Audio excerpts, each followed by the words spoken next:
15-16 কোটি টাকার ছবি হয়, 5 কোটি টাকা লস করবে। তাহলে আবার খারাপ লাগে না। বলতেন যদি কোন বিষয়গুলো ভালো লাগেনি, যেমন এত ড্রিঙ্কস, কোকেন, রেপ, মন্ত্রী মিনিস্টার, পুলিশ ফায়ার করে দেবে, মারছে। হ্যাঁ, এটা তো অ্যাকচুয়ালি আমি বাংলাদেশে কোনোদিন বাংলাদেশে এই দলের ছবি দেখিনি। হ্যাঁ, এবং এটা সেন্সার কীভাবে হলো সেটাও আমি জানি না। ভাই বেরাদা, শেষ পর্যন্ত টাকলা ইকবাল ভাই, এখন টাকলা বলা যাবে না, কারণ ইকবাল ভাই বরবাদের প্রশংসা করেছে। ইকবাল ভাই বলল, এই ধরনের সিনেমা বাংলাদেশে আমি কোনো সময় দেখি নাই।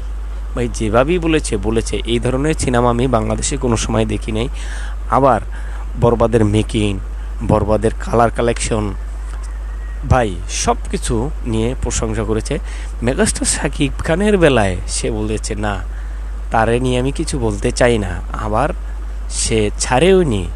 ভাই যেভাবে হয়, বরবাদের প্রশংসা তো করেছে যে এই গল্পটা ভালো, এই গল্পটার মেকিং ভালো, সব কিছু ভালো। এই ধরনের সিনেমা বাংলাদেশে দেখি নেই।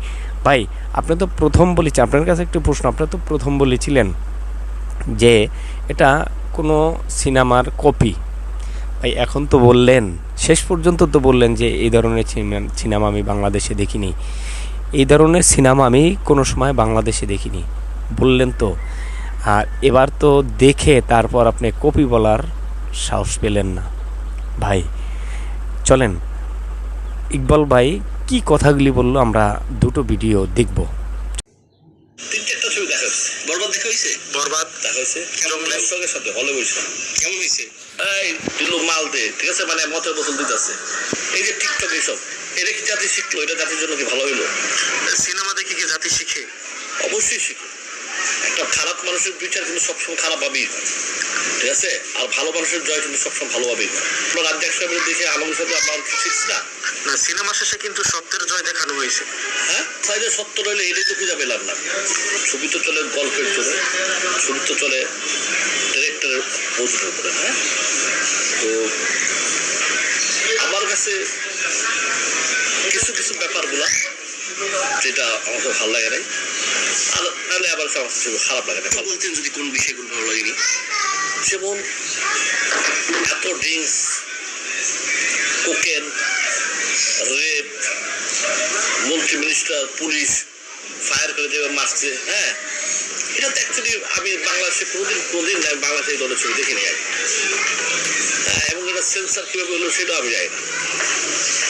এটা আবার খুব মানে এই জায়গাটা আমার ভালো লাগে নাই। আর এমন আমার কিছু কিছু দৃশ্য, কিছু কিছু সিন আমার ভালো লাগছে। ছবিটা যেই বানাচ্ছে, সেটা ইন্ডিয়ান ডিরেক্টর হোক আর বাংলাদেশের ডিরেক্টর যেই বানাচ্ছে, তার মেকিং সুন্দর ছিল, কালারিং সুন্দর ছিল, এডিটিং সুন্দর ছিল, মোটামুটি সব কিছু ভালো ছিল, খারাপ ছিল। বাট এই যে কিছু অ্যাক্সেস যে জিনিসগুলো, এই জিনিসগুলো যাতে শিখলো। সবই তো দেখছি খালি কাটাকাটি, মারামারি, যার কাছে ভালো লাগছে। হ্যাঁ, যার কাছে আমার কাছে তো খারাপ লাগছে, আমি এটা বলিনি কিন্তু একবার।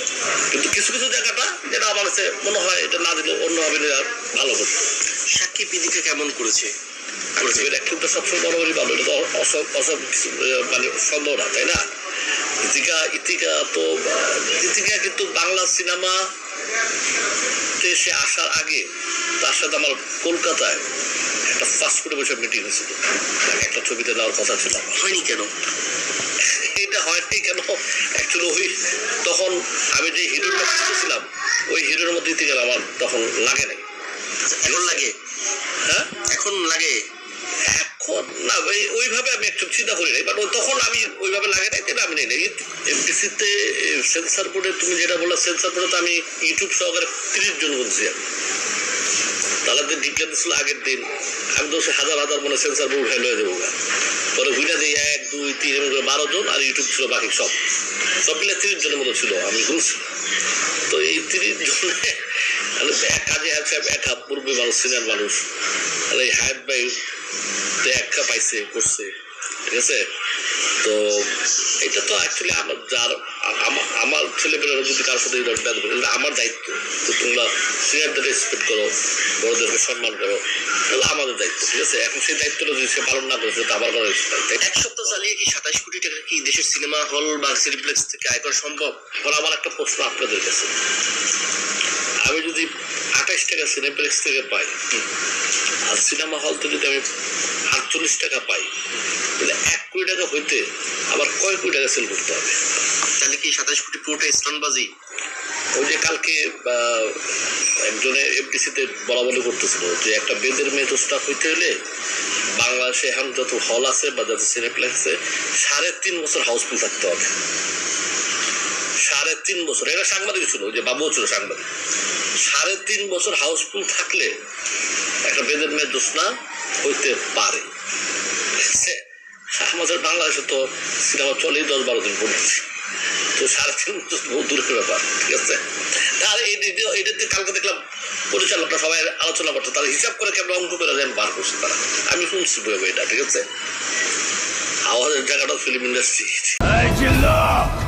15-16 কোটি টাকার ছবি হয়, 5 কোটি টাকা লস করবে।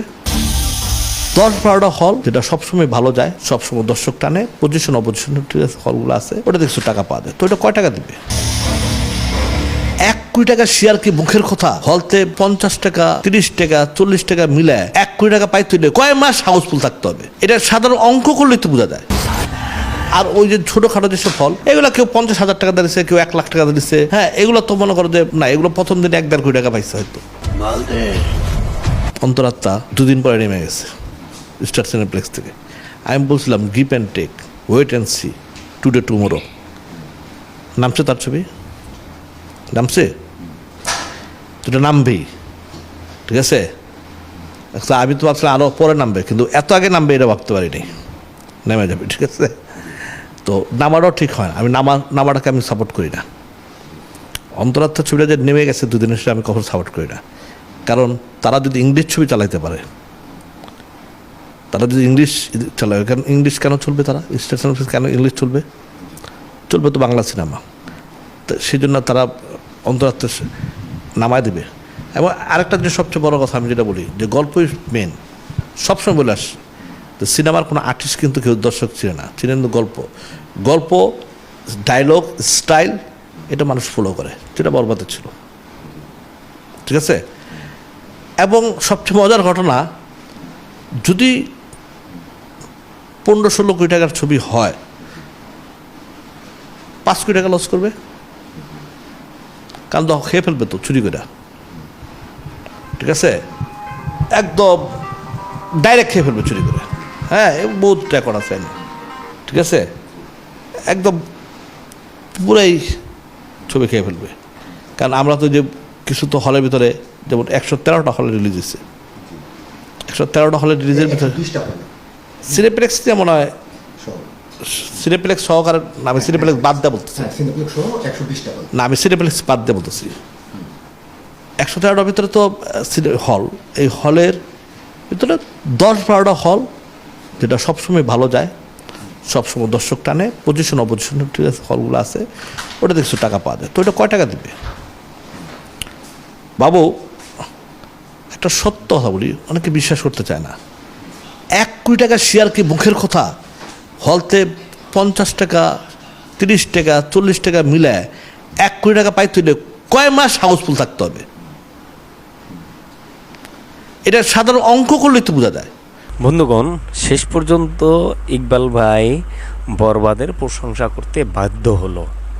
ভাই, ভালোকে ভালো বলেন, খারাপকে খারাপ, যেটা নির্মাণ ভালো হয়েছে, যেটা অভিনয় ভালো হয়েছে, যেটার গল্প ভালো, এটা ভালো বলার চেষ্টা করেন।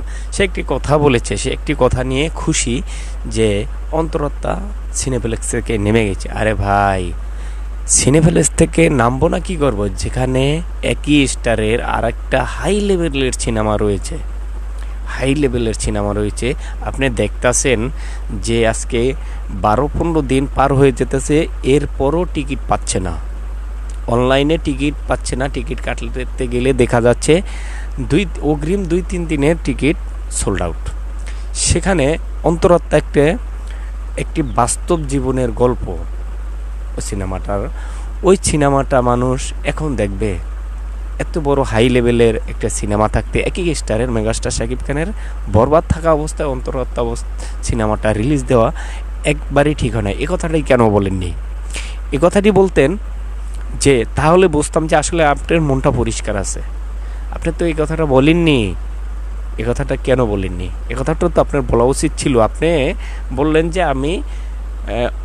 আপনি বললেন যে অন্তরাত্মা নেমে গেছে, এটা আমি চাইনি। আবার কি বললেন, একদিন না একদিন নামবই। আরে ভাই, কি কারণে নামলেন সেটা বললেন না কেন?